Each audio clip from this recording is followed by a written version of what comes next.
shockwave knocked me to the ground, and I watched in disbelief as Jason's body twitched, then slowly began to rise.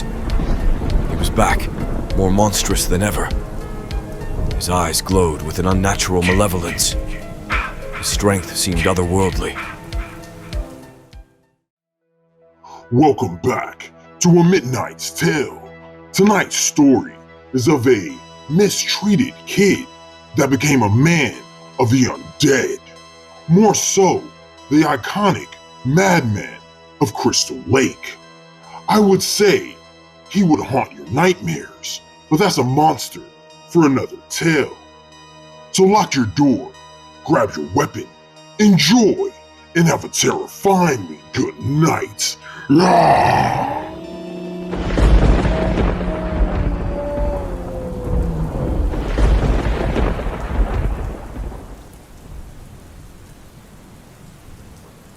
My name is Tommy Jarvis, and I remember that fateful night in 1984 like it was yesterday.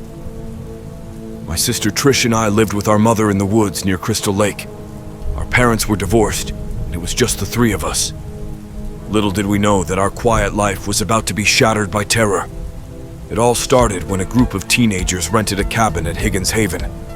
We could hear the distant laughter and music from our home. We paid them no mind until the screams began. One by one, those kids were slaughtered by the vengeful spirit of Jason Voorhees. Trish and I were the only ones left alive. I knew we had to do something drastic to survive. I remember the stories of Jason as a child, how he drowned in the lake due to the negligence of camp counselors. I decided to shave my head, just like he looked as a boy. I believed that if I could mimic his appearance, I could lure him into a trap. As Trish fought for her life against Jason, I picked up a machete. With all the strength I could muster, I struck him, knocking his mask off. He turned to face her. That's when I took my chance. I delivered a killing blow to him, or so I thought. My panic kept hacking at his lifeless body until it was unrecognizable. Later I was sent to a clinic, but the nightmares didn't stop. I knew deep down that Jason wasn't truly dead. Couldn't be. 5 years later, in 1989, I found myself at Pinehurst Youth Development Center, a place for teenagers with mental disabilities. The memories of that night at Higgins Haven stayed with me, and I was determined to put them to rest. Life after that monster was never the same for me. The memories of my encounter with Jason haunted my every waking moment. Nightmares plagued my sleep, and I couldn't escape the feeling that he was still out there, biding his time. Counselors did their best to help us reintegrate into society, but they couldn't erase the trauma of that night. I was labeled as a troubled kid with a dark past. That reputation stuck with me. As the years went by, I tried to move on. I left Pinehurst and attempted to lead a normal life. I even made a friend, Alan Hawes, who shared my fascination with the macabre. Together, we decided to confront the past and put an end to the nightmare once and for all. We planned to cremate Jason's body, believing that destroying him would finally bring closure.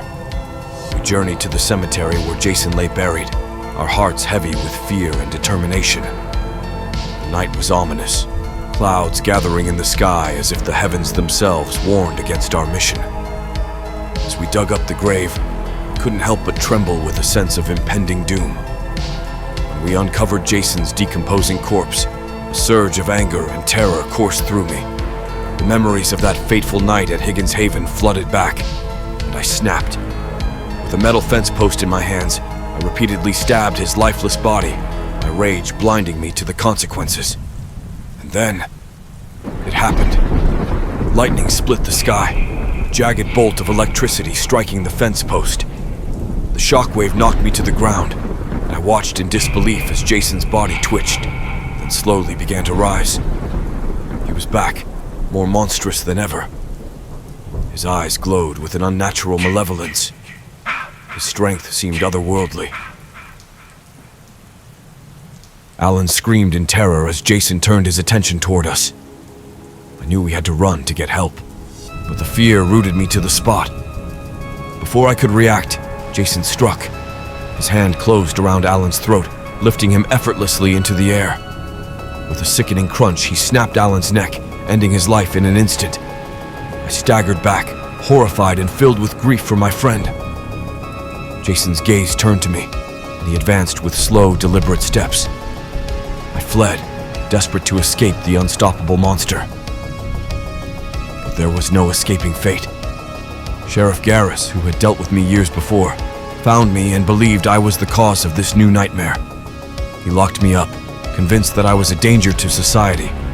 He also wanted to keep me away from his daughter, Megan, who had developed a mutual attraction to me. It seemed that no matter where I went, the curse of Jason Voorhees followed, destroying everything in its path. But Megan didn't give up on me. She believed my story and was determined to help me stop Jason once and for all.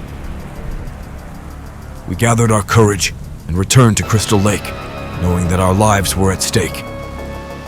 Megan's love and determination gave me the strength to face the horror that awaited us.